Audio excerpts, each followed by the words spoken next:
Y bueno, buenas tardes a todos. Yo creo que tanto el doctor Hartung como el doctor Dontaneda ya han pasado por varias de las... sí. Vale, ¿lo ponen allá directo? Vale.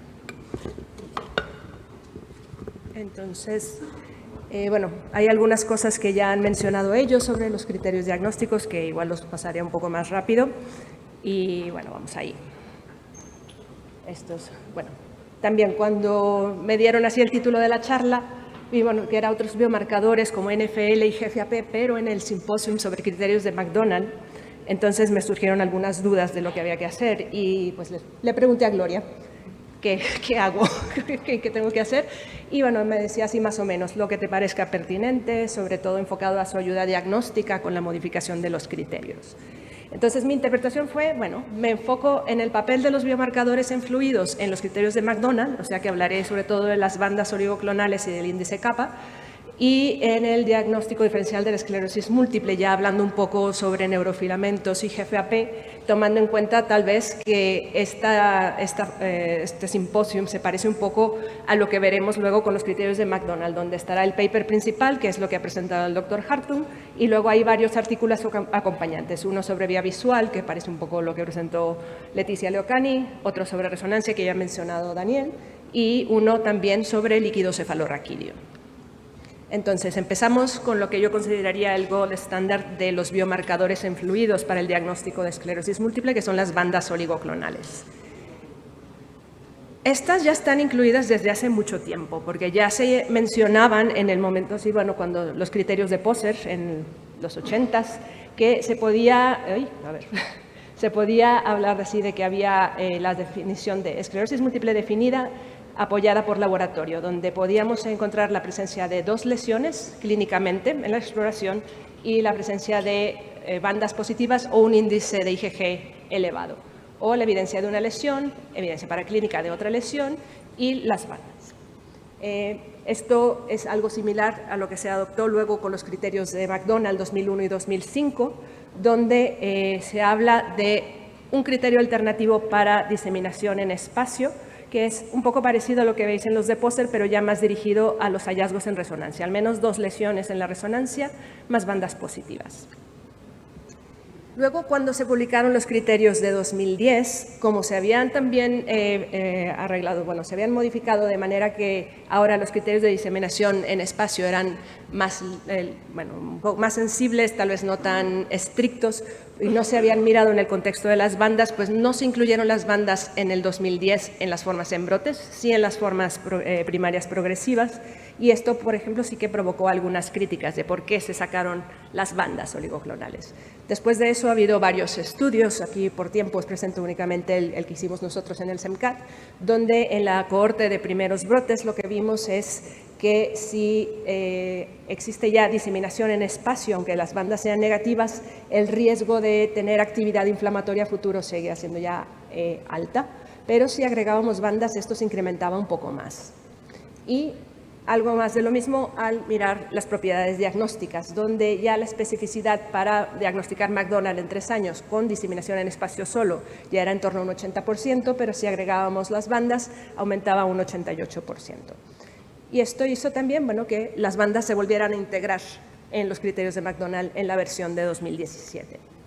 Ahora, el problema que tenemos con las bandas es que se requiere mucho tiempo para determinarlas y que también dependen en general de un observador que sea experto en ello, y esto no está disponible en muchos sitios. Y es ahí donde entran entonces las cadenas kappa. Las cadenas kappa y lambda también se pueden producir en exceso a nivel intratecal cuando hay inflamación, no solo se producen las inmunoglobulinas completas. Y entonces las kappa en particular son las que ya en estudios que se han hecho ya desde hace años atrás, pues muestran que pueden diferenciar esclerosis múltiple o CIS de pacientes que tienen otras enfermedades neurológicas. Y entonces empieza a comentar que podrían ser válidas también para el diagnóstico de esclerosis múltiple. Para demostrar que las cadenas kappa que estamos midiendo son de producción intratecal, existen varios métodos. Pero lo que sabemos en general es que la forma que está o que tiene más evidencia y que además es más sensible para detectar las cadenas capa en los niveles más bajitos, pues es el índice de cadenas capa libres, que es un poco como el índice de IgG, la forma en la que se calcula. Necesitáis saber no solo las cadenas capa en líquido y en suero, sino también necesitáis saber albúmina en estos dos. Ya luego se empieza a estudiar el papel de las cadenas capa libres o el índice de cadenas capa, de nuevo, en CIS o esclerosis múltiple temprana, y lo que vemos de nuevo es que los niveles están más elevados en los pacientes que eventualmente presentan un segundo brote en comparación a los que en el seguimiento permanecen con un CIS, y que con valores de corte de cadenas capa a partir o más o menos en torno a 6, 5, 9, 6, pues vemos entonces también que incrementan el riesgo de cumplir diseminación en tiempo y espacio en el seguimiento. Además, una cosa muy importante es que la concordancia en los resultados entre bandas oligoclonales y el índice capa, más o menos en torno a esos valores de corte, está en este estudio al menos en un 87%, y las propiedades diagnósticas son muy similares a las de las bandas oligoclonales. Y bueno, entonces hablamos un poco del valor de corte. De nuevo, tomar en cuenta que es un estudio que se hace no es solo en pacientes con CIS o sospecha de esclerosis múltiple, sino también con otras enfermedades neurológicas inflamatorias y no inflamatorias. Y veréis entonces que si ponemos aquí el gold standard, que son las bandas oligoclonales de IgG, y vemos las propiedades diagnósticas, y luego nos enfocamos en los valores de corte alrededor de los cuales estamos hablando, pues vemos que la sensibilidad y especificidad es buena en general. Tal vez el valor de corte de 11 es el que se parece más al de las bandas oligoclonales, pero si veis en este mismo estudio, ya si nos vamos en torno al 4 o 5 por ahí, ya vemos que luego la curva se empieza a incrementar para el diagnóstico de esclerosis múltiple. O sea que los valores de corte en ese inter, más o menos, podemos decir más o menos entre 4, 9, por ahí ya son más o menos sensibles ya para decir que esto nos puede servir como un valor de corte adecuado para diferenciar esclerosis múltiple de otras enfermedades. Y en este estudio, bueno, que fue así un análisis, una revisión sistemática y metaanálisis, se observó que en base a los estudios que estaban publicados en ese momento, el valor de corte estimado, aunque no era un estudio específico para esto, estaba en torno a 6.1. Y entonces, cuando se hizo ese estudio, también se hizo un workshop en Viena en 2022 para revisar el papel de las cadenas capa como parte del diagnóstico de esclerosis múltiple, y se publicaron estas recomendaciones donde ya nos atrevimos a decir que se podían incluir en los criterios diagnósticos de esclerosis múltiple. Y así fue, esto ya lo habéis visto, son 10 principales cambios que hemos tenido en los criterios ahora, y uno de ellos es que se puede utilizar el índice capa como para el diagnóstico de esclerosis múltiple. Esto ya lo habéis visto ahora en las presentaciones previas. Solo mencionar entonces que en las presentaciones con brotes o formas progresivas de inicio, si ya tenéis 2 lesiones al menos en las topografías típicas, o sea, 2 topografías típicas afectas, cuando dice aquí CSF positive, significa que o tenéis bandas oligoclonales o está un índice capa positivo, que el que se está proponiendo ahora mismo, ya veremos luego si se valida, es el 6.1. Y perdón, luego, para atrás. Entonces, y luego tenemos la parte de una afectación en una topografía, ya lo comentó también Daniel, donde si solo hay una topografía afecta, se requiere o diseminación en tiempo o bandas, más ya sea el anillo paramagnético o el signo de la vena central. Y en los RIS, o también en las formas con presentaciones atípicas, pues es un poco como la parte que habíamos visto en el lado izquierdo en la gráfica previa, donde se requiere al menos 2 topografías afectas, y de nuevo, si hay bandas positivas o un índice capa positivo, pues ya podemos decir que cumple esclerosis múltiple. Esto es un análisis preliminar que hicimos el año pasado. Ahora hemos aumentado bastante la N de este estudio. Vamos a ver si nos lo aceptan en el ECTRIMS, donde veis que hicimos de forma prospectiva valorar la concordancia entre bandas oligoclonales y el índice capa. Esto es de junio del año pasado, donde de entrada otra vez volvimos a tener una concordancia inicial de 87%, y la discordancia era sobre todo porque eran pacientes que cumplían con el valor de corte de cadena-escapa de 6,1, pero tenían bandas negativas. Entonces, estos 7 pacientes se volvieron a testar las bandas y hubo 5 que se siguieron considerando negativas, y de los que hicieron el retest positivo tenemos estos 2. Tenéis aquí los índices kappa de estos 2 pacientes y, bueno, uno era RIS, que en ese momento cumplía con los criterios de diseminación en espacio de 2017, y el otro era una paciente con una lesión única, pequeña, a nivel cervical. De los 5 que eran discordantes, en verde os pongo los que yo creo que sí que son esclerosis múltiple. Tenéis aquí los valores de kappa index y entonces vemos que uno era RIS, otro era un CIS y otro era primaria progresiva. Todos en particular, lo que llamaba la atención, ya veremos en los análisis con la N mayor, pues eran pacientes con baja carga lesional en general.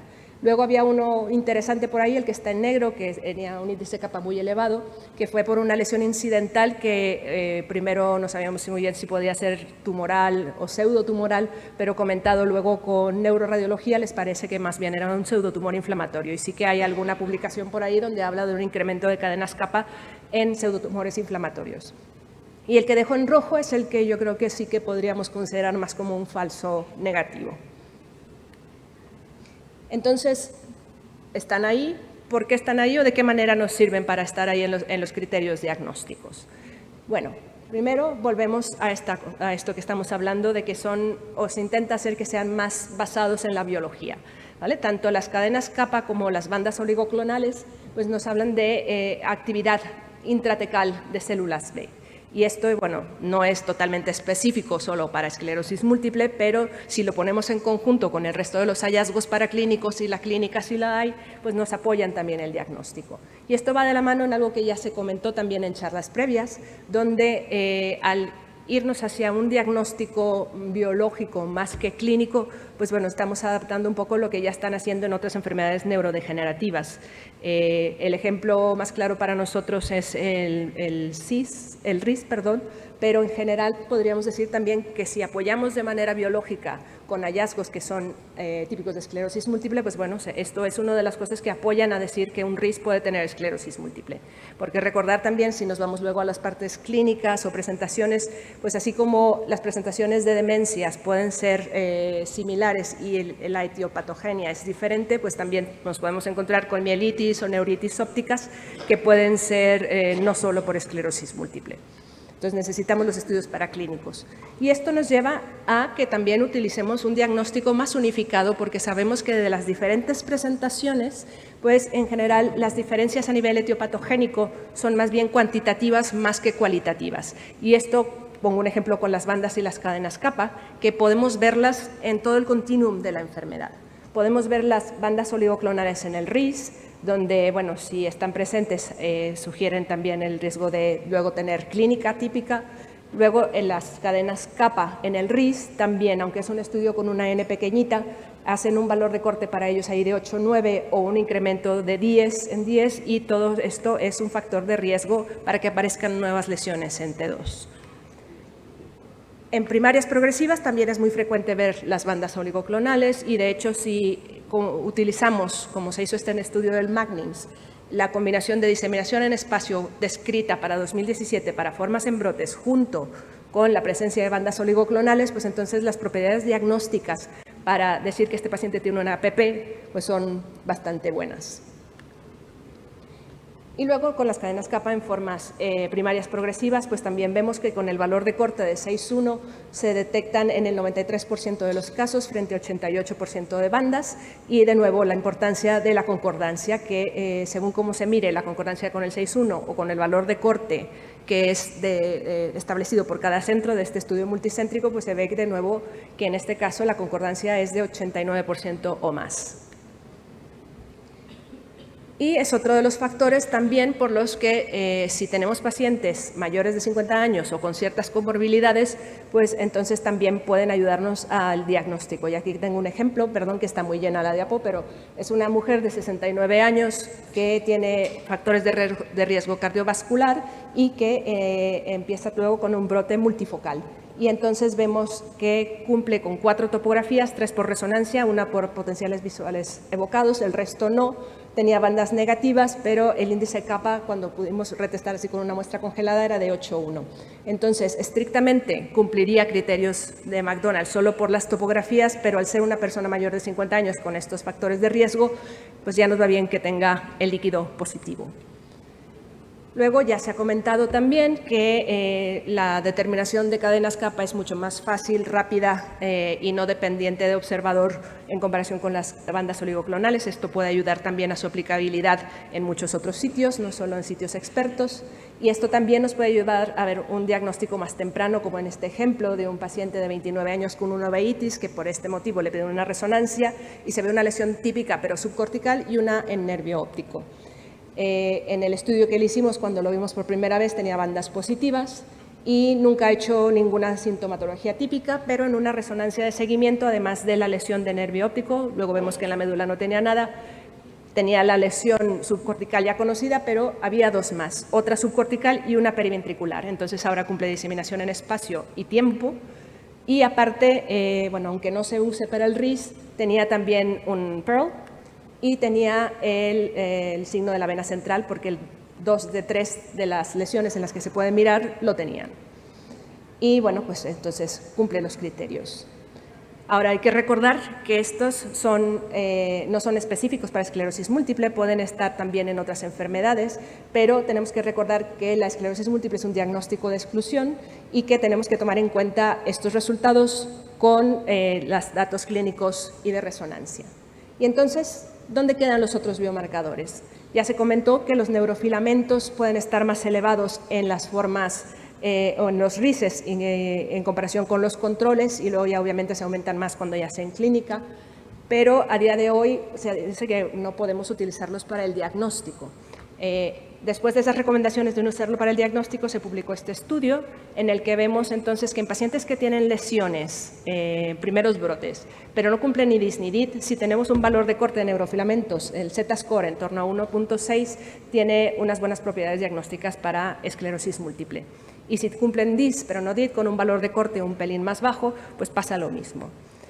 Pero de nuevo, no es específico para esclerosis múltiple, se puede incrementar en otras situaciones y a día de hoy no se recomienda utilizarlo para diagnosticar esclerosis múltiple. Y esto es parte de lo que se va explicando en el paper acompañante de los criterios de McDonald. Aún así, sabemos que las recomendaciones que hay ahora es de que se pueden, en el momento de que hacemos el diagnóstico, se pueden también medir los neurofilamentos, pero más que nada como para definir el tipo de tratamiento que se le puede otorgar a un paciente.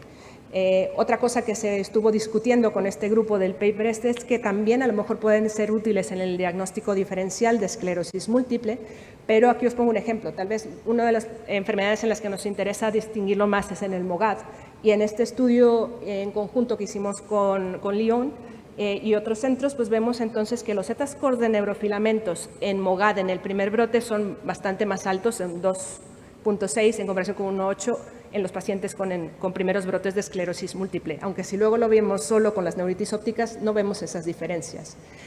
Pero no es tan fácil porque luego cuando vemos nosotros en los primeros brotes, aquellos que tienen alta actividad que van a llevar a una definición de EM agresiva, que es la que veis aquí arriba, pues vemos entonces que pacientes que tienen esclerosis múltiple también pueden tener niveles de neurofilamentos más elevados, ya sea por concentraciones o por Z-scores. Entonces es importante tomar en cuenta todo el conjunto, no solo los biomarcadores en fluidos. Y en este paper que mostré sobre neurofilamentos y diagnóstico también había una parte donde se veía un poco con la GFAP. Y que parecía, obviamente con una N muy bajita, hay que ir con cuidado, que combinar neurofilamentos y GFAP ayudaba con el diagnóstico.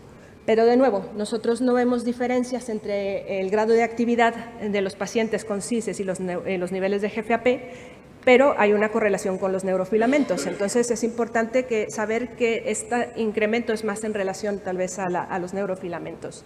Y para distinguir EM de MOGAD, pues vimos que no sirve de nada. Y estamos empezando a hacer estos análisis donde vemos también los Z-scores en controles sanos nuestros, donde podéis ver que nuestros valores tanto de concentración como de Z-score en controles sanos son similares, sino que incluso un pelín más altos que en los pacientes que hemos podido medir en los pacientes de la cohorte CIS. Y luego lo que vemos es en pacientes más evolucionados, la mediana de Z-scores o de GFAP en general ya es bastante mayor, o sea que se van incrementando más bien más adelante en el transcurso de la enfermedad. Y donde quizá nos puede servir un poco más es en el diagnóstico diferencial con NMO QP4 positiva, como se ve en varios de estos estudios. Y con esto ya solo decir que recordar que no podemos diagnosticar esclerosis múltiple ahora solamente con la clínica, que necesitamos los estudios paraclínicos. En este sentido, el estudio líquido cefalorraquídeo puede ayudarnos. Siempre tenemos que intentar mantener el equilibrio entre sensibilidad para un diagnóstico temprano y especificidad para evitar los diagnósticos erróneos. Y solo decir que las bandas oligoclonales siguen siendo válidas, que la concordancia del índice es similar al de las bandas, muy buenos, en torno a un 87% como mínimo. Se puede utilizar el índice también en sitios donde no tienen acceso a una determinación adecuada de bandas y el diagnóstico, bueno, de nuevo, que no se utilizan ahora mismo ningún otro tipo de biomarcadores en fluidos para diagnosticar EM, más allá de los que ya hemos mencionado antes, y que el diagnóstico de esclerosis múltiple depende también de esta combinación de datos clínicos, de imagen, de líquido cefalorraquídeo, neurofisiológicos y su correcta interpretación. Y recordad también que si tienen dudas, está bien esperar y volver a evaluar. Y con esto termino. Muchas gracias por vuestra atención.